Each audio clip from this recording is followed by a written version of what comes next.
Hello students, welcome to my YouTube channel way to success by Harish sir. आज हम लोग अभी तक ये देखे हैं कि वैदिक कल्चर का में आर्यन कहाँ से आए, कहाँ पर पहली बार भारतीय उपमहाद्वीप में स्थापित हुए, प्लस वो कौन थे। उस पर डिफरेंट हिस्टोरियन का डिफरेंट मत था। किसी ने कहा कि नॉर्थ ध्रुव से आए, कहीं कोई कहा सदर्न रसिया से आए, लेकिन जो यूनिवर्सली एक्सेप्टेड मत था वो था कि वो सेंट्रल एशिया से आए। इस मत का प्रतिपादक थे मैक्स मुलर महोदय। आर्यंस की अपनी इकोनॉमिक थी। चूंकि आर्यंस नोमैडिक लोग थे, घुमंतु लोग थे, उनकी जो इकोनॉमिक का जो मूलभूत आधार था वो था एनिमल हस्बेंड्री या पशुपालन। एक तरह से वो पशुपालक समाज थे। सबसिस्टेंस इकोनॉमी थी, भरण पोषण की इकोनॉमी थी। तो ये उनकी प्रीवियस वीडियो में हम लोगों ने इन सब चीजों पर चर्चा किया। आज हम लोग देखेंगे उनके सोशल लाइफ के, यानी सामाजिक जीवन।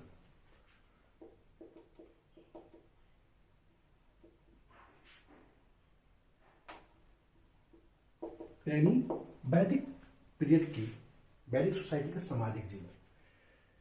तो सामाजिक जीवन में हम ये देखते हैं कि जो सोसाइटी थी वो बेसिकली जो सोशल स्ट्रक्चर था इनका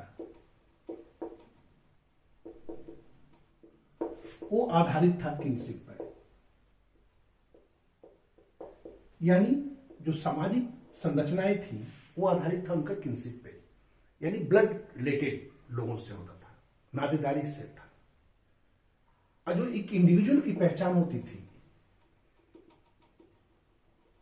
इंडिविजुअल की जो पहचान होती थी वो उसके क्लैन से होती थी। यानी वो किस स्कूल का है, किस स्कूल से संबंध रखता है, उसके अकॉर्डिंग उसका पहचान थी, वो उसका परिचय होता था। और ये प्राइमरली जो लॉयल होता था इंडिविजुअल, वो अपने ट्राइब या जन के प्रति लॉयल होता था। तो उसकी लॉयल्टी इसी के प्रति डेडिकेटेड थी। समाज जो था वो पैट्रियार्कल था, पैट्रियार्कल सोसाइटी थी। पैट्रियार्कल सोसाइटी का मतलब होता है कि पितृवंशीय समाज, जिसमें पिता ही घर का मुखिया होगा और किसी भी प्रकार का निर्णय लेने की बात होगी वो पिता लेता है। उसके बाद पिता के बाद जो उसका ज्येष्ठ पुत्र होता था वो राइट उसके पास आ जाती थी, जिसे हम कहते हैं प्राइमोजेनिचर कॉन्सेप्ट। प्राइमोजेनिचर का मतलब होता है ज्येष्ठाधिकार, ज्येष्ठाधिकार का सिद्धांत। पिता के बाद ज्येष्ठ पुत्र का अधिकार होगा। तो एक पैट्रियार्कल सोसाइटी थी। दूसरा, यहां पे महिलाओं की स्थिति भी काफी सम्मानीय थी। जो विमेंस जो समाज में महिलाओं की स्थिति भी सम्मानजनक थी। उन्हें भी काफी आदर सत्कार हर लेवल पे मिलता था। कैसे सामाजिक जो डिवीजन थी उसके बारे में अगर हम देखें तो एक चीज आप जान जाइए कि प्रोफेशन के आधार पर सामाजिक डिवीजन नहीं किया जा सकता है। बिकॉज जो इकोनॉमी थी वो थी सबसिस्टेंशियल इकोनॉमी थी, भरण पोषण का आर्थिक विकास, आर्थिक व्यवस्था थी। अब भरण पोषण की आर्थिक व्यवस्था में हम कभी भी एक प्रोफेशन के आधारित समाज को नहीं डिवाइड कर सकते। आप देखते हैं कि वैदिक पीरियड में, वैदिक समाज में एक व्यक्ति है जो कहता है कि मेरे पिता वैद्य हैं, माता चक्की चलाती है, मैं संगीत करता हूं। कहने मतलब कि एक फैमिली के जो मेंबर्स हैं वो अलग अलग कामों में, अलग अलग प्रोफेशन में भी लिप्त हैं और एक साथ रह रहे हैं। तो यानी प्रोफेशन आधारित कोई डिवीजन नहीं था। तो डिवीजन था क्या? तो जो आर्यंस आए थे बाहर से, सेंट्रल एशिया से आए थे, तो जो यहां के नेटिव लोग थे, यानी जो स्थानीय लोग थे, निश्चित रूप से इनके साथ संघर्ष हुआ होगा। अपनी एग्जिस्टेंस के लिए कोई भी फॉरेन एलिमेंट जब आता है तो कोई भी स्थानीय फॉरेन एलिमेंट के साथ संघर्ष होना अवश्यंभावी है, होगा ही होगा। तो संघर्ष हुआ होगा और उसमें आर्यन विजेता रहा होगा। तो जब आर्यन विजेता रहेगा या जो भी व्यक्ति विजेता रहेगा वो अपने जो जिसको हराया रहेगा उसको इक्वल राइट नहीं दे सकता है, हमेशा उसको डोमिनेट करके रखेगा। तो एक तो डिवीजन ये था, तो आर्यन हो गए और जो नेटिव हो गए वो हो गए नॉन आर्यन। ये इनके साथ संघर्ष हुआ, ये हार गए नेटिव पीपल, तो ये नॉन आर्यन ये आर्यन थे। कल्चरल डिफरेंसेस भी था, दोनों के सांस्कृतिक आधार पर भी अगर देखा जाए तो आर्यन नॉन आर्यन में डिवीजन हो जाएगा। लेकिन जब आर्यन जो आए थे तो अर्ली एज में जब आर्यन आए थे तो उनके समाज में 3 तरह के लोग होते थे। कौन कौन? Warrior, priestly class and common people.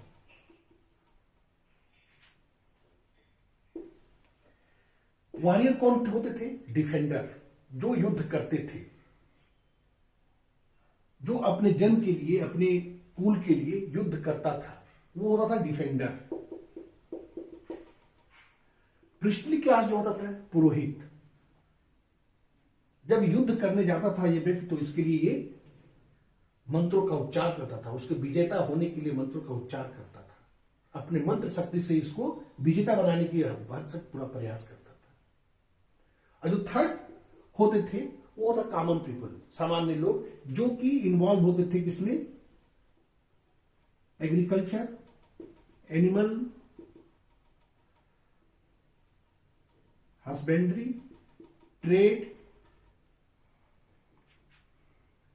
आदि इत्यादि कामों में जो पूरी तरह से इन्वॉल्व था। एग्रीकल्चर तो उस समय बिल्कुल आदिम प्रकार था, एनिमल हस्बेंड्री इंपॉर्टेंट था। तो ये 3 तरह के लोग आर्यन में, जो आर्यन के समाज होते थे, आर्यन जो बाहर से आए थे उनमें 3 तरह के लोग पाए जाते थे। जो नॉन आर्यन थे, जो यहां के लोग थे, नेटिव थे, तो इनको क्या किया कि वर्ण आधारित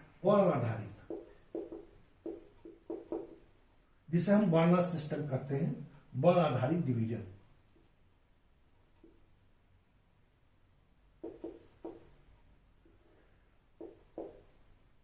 तो वर्ण आधारित सिस्टम में क्या था? कलर से समेकित करते हैं।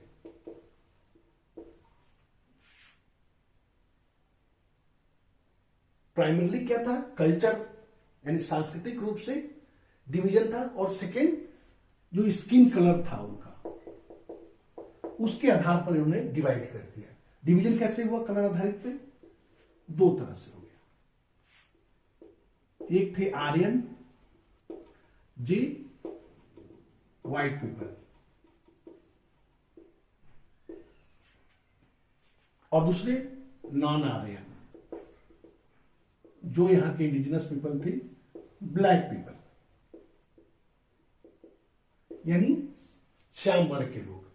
तो व्हाइट वर्ण, श्वेत वर्ण और श्याम वर्ण, 2 वर्ण में डिवीजन हुआ। आर्यन में बेसिकली पहले ही आपसे हम बता चुके हैं कि 3 तरह के लोग जो अर्ली आर्यन थे उनमें 3 तरह के लोग थे। वॉरियर,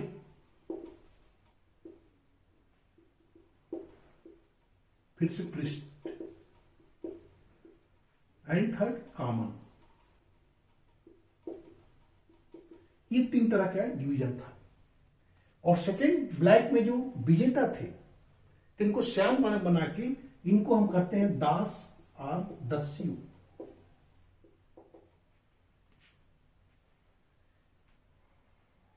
कंसेप्ट ये था कि जो वॉरियर क्लास होती थी इसको हम कहते हैं द्विज। अरे जो आर्यंस थे, व्हाइट पीपल थे, उन्हें हम कहते हैं द्विज, और ये थे अद्विज।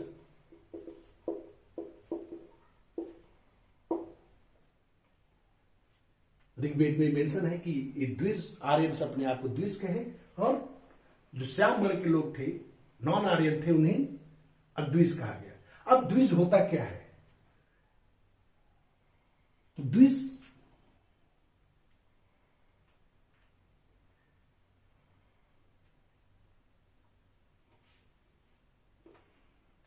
द्विज का मतलब होता है ट्वाइस बॉर्न, यानी 2 बार जन्म लेना। अब ये 2 बार जन्म लेने क्या कॉन्सेप्ट है? तो पहला होता है फिजिकली बॉर्न। फिजिकली बॉर्न मतलब जब माता के गर्भ से पुत्र जन्म लेता है, तो पहला जन्म तो ये हुआ। जो सेकेंड होता है वो कहते हैं हम इसे स्पिरिचुअली बॉर्न। स्पिरिचुअली बॉर्न का मतलब है कि एक ऐसा संस्कार जिसे हम यज्ञोपवीत संस्कार कहते थे, और वो संस्कार विद्या अध्ययन संस्कार से पहले किया जाता था। तो जो ये यज्ञोपवीत संस्कार होता था उसी को हम कहते हैं स्पिरिचुअल बॉर्न। और जब ये संस्कार हो जाता था, यज्ञोपवीत संस्कार हो जाता था, उसे कई उपनयन संस्कार भी करते हैं, तो उसमें क्या होता था कि एक धागा पहना जाता था, जैसे सैक्रेड थ्रेड करते हैं, पवित्र धागा वो व्यक्ति पहनता था, और वो तीनों ये कार्य थी। और इसे पहनने के बाद वो विद्या अध्ययन के लिए या विद्या अध्ययन प्रारंभ होता था। ये था स्पिरिचुअल बॉर्न। अद्विज जिनके पास ये राइट नहीं थी, कहने का मतलब है कि इन्हें एजुकेशन का राइट था, लेकिन इन्हें एजुकेशन का राइट नहीं था। बिल्कुल आप जानते ही हैं कि अभी हमने पहले ही प्रीवियस अभी इसी पहले हम बात किए हैं कि चूंकि आर्यन कौन थे? विजेता थे। जब विजेता होंगे तो निश्चित रूप से उनको ये सब राइट नहीं देंगे जो राइट उनके पास रहेगा। इनको अपने अधिकार में किए, इनको डोमिनेंट रखेंगे, तो हर वो काम करेंगे जिससे कि इनकी सारी राइट्स को छीन ली जाए।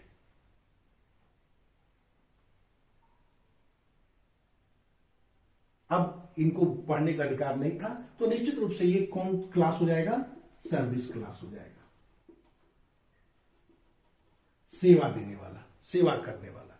जो 10वीं था, ये बेसिकली रोवर, डाकू, डकैत होते थे, उनको कंट्रोल करते थे लोग। आर्यन उनको भी कंट्रोल करते थे। जब आगे हम लेटर वैदिक पीरियड में पढ़ते हैं तो क्या होता है कि यही जो होता है, तो ये जो चातुर्वर्ण्य सिस्टम या व्यवस्था आती है, जो ऋग्वेद के 10वें मंडल के पुरुष सूक्त में वर्णित चातुर्य वर्ण की बात की गई है, तो यही चातुर्वर्ण्य जो वॉरियर था, डिफेंडर था, वो क्षत्रिय हो गया। जो पृष्ठ था, जो पुरोहित था, वो ब्राह्मण हो गया। और जो common people and trader society थी, वो वैश्य हो गया।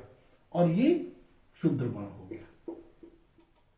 और ये वॉरियर, क्षत्रिय, ब्राह्मण, वैश्य, ये जब हम लेटर वैदिक पीरियड की सोसाइटी की बात करते हैं तब, और एक जाति सिस्टम स्टार्ट हो गई।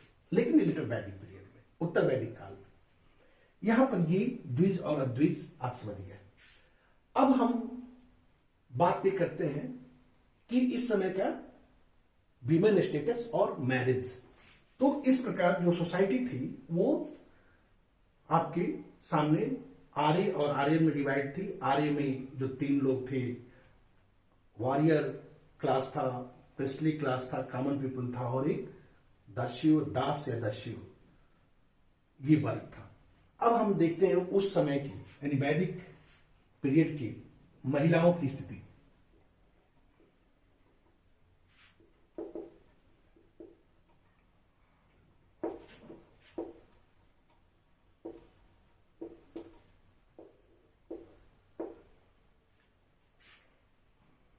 तो पहले हम देखते हैं मैरिज।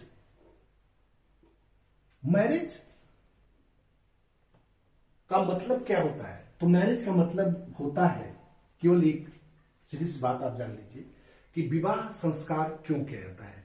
तो वैवाहिक संस्कार का मतलब ही होता है संतान प्राप्ति, यानी वैवाहिक संस्कार संपन्न कहता है संतान प्राप्ति के लिए। अब ये वैवाहिक संस्कार 3 तरह के था। पहला था मोनोगेमी। मोनोगेमी मतलब एक पत्नीत्व, एक पत्नीत्व, यानी एक पुरुष और एक महिला के साथ शादी, जो सबसे अधिक फेमस था। Most popular marriage system, monogamy was the most popular marriage system, एक पत्नी का सिद्धांत। एक था पॉलीगेमी। पॉलीगेमी का मतलब होता है कि बहुपत्नीत्व, बहुपत्नीत्व,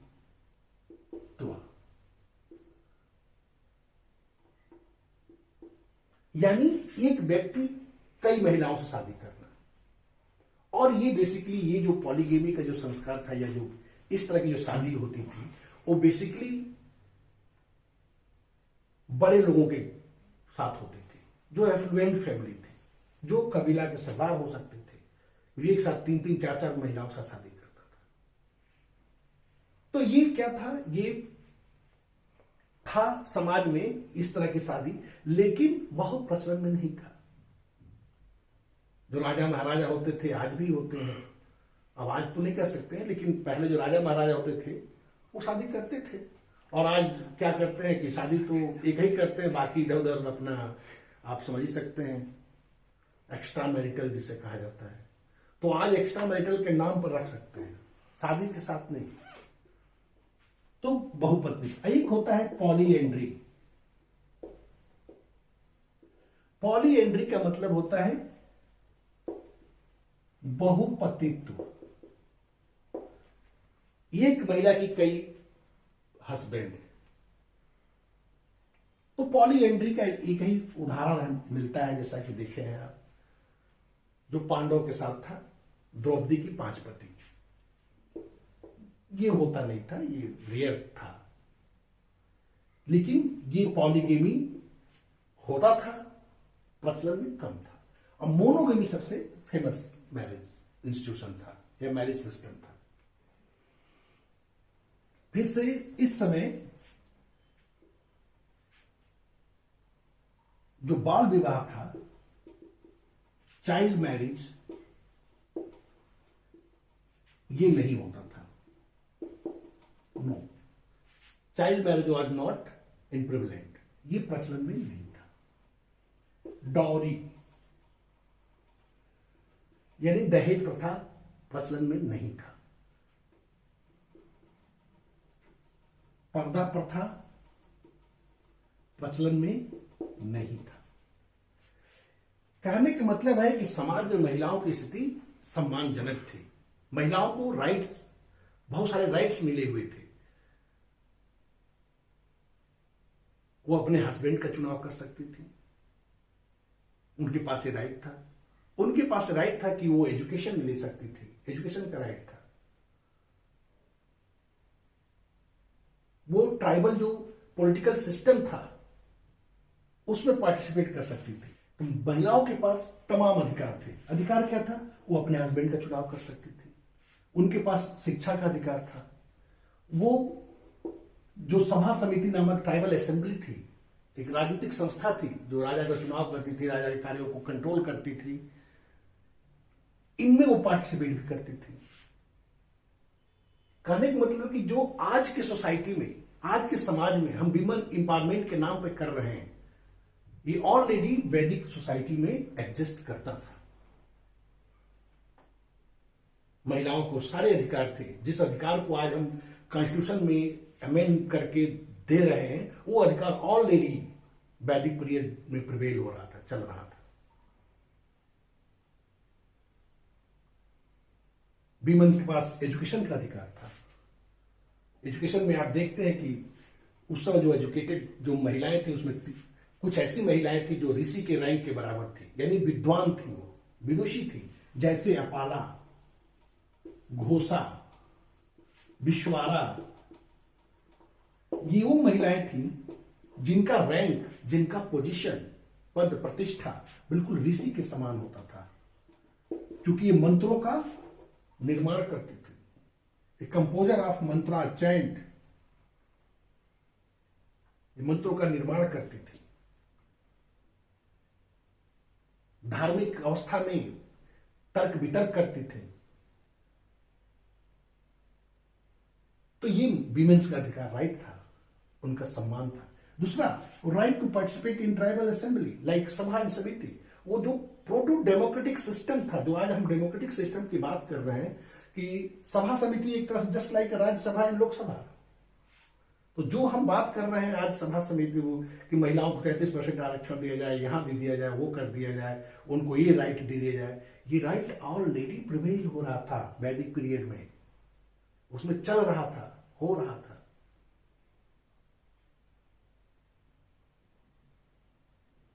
तो इस प्रकार महिलाओं की जो स्टेटस था, जो सम्मान था, बहुत ऊंचा था वैदिक पीरियड में। अब हम देखते हैं उस समय का फूड हैबिट, वैदिक सोसाइटी में फूड हैबिट, किस प्रकार के लोग भोजन करते थे। तो बेसिकली जो स्टेपल फूड के नाम पे वो व्हीट एंड बार्ले, गेहूं और जौ, plus milk and it's product, दूध और उसके से बने हुए